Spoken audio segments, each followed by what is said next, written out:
And now the Minister of Works, David Umahi, has established a committee to evaluate the environmental and social impact assessment report concerning compensation for Section 1 of the Lagos-Calabar Coastal Highway project.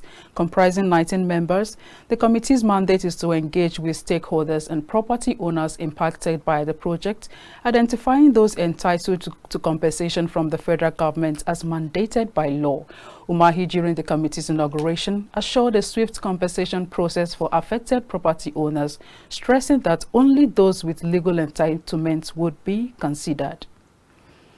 This committee is not in charge of RAP or whatever thing. It's just to verify those who are going to pay compensation, verify the authenticity of those who are going to pay compensation, verify the dimensions where possible and the amount, and in their presence, the property owners will sign, and then we'll go ahead and direct the contractor to pay. So it's from contractor's money where this money is rooted, but where there is a title problem, it will need presidential waiver for such to be paid. So only those that have proven titles will be paid as they are brought to us in the ministry.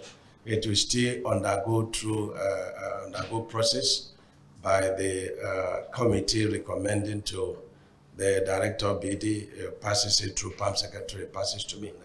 We have not more than 10 days to have this thing done, effective from today. And so we're going to be getting input from the SIA, and then we look at the inputs, and then we pass it over to the committees. So the moment the property owner signs, and then we have a form that we'll give to you to fill and indicate the bank account. The moment that is done, within 72 hours, we authorize payment. The contractor is going to be paying directly to all those who are affected, and this we are committed to doing. And this verification will start latest by Wednesday in Lagos. Furthermore, he affirmed that the compensation process would adhere to federal rates, ensuring fairness.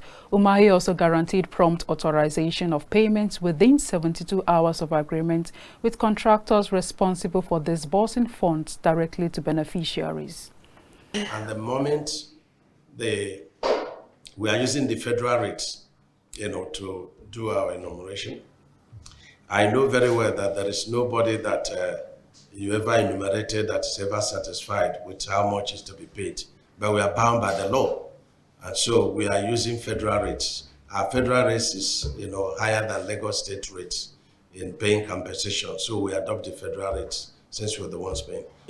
Section 1 is concluded. Section 2 is awaiting FEC's approval, which is running from where Section 1 stopped, deep sea port in Lagos, down to the boundary between Ogun and Ondo State.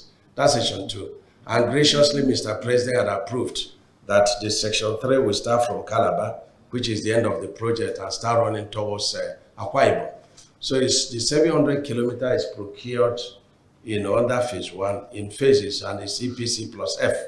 EPC plus F is engineering, procurement, construction, plus finance. And so under this kind of arrangement, the contractor is expected to, bring in certain amount of money, and federal government is expected to pay certain counterpart funding. Set to commence in Lagos will be overseen by Engineer Olukorede Kesha, appointed as the committee chairman. Other members include Engineer Oladele Shola, representative of Director Bridges and Design, Joseph Okumakama, representative of the Honorable Minister of Works, among others.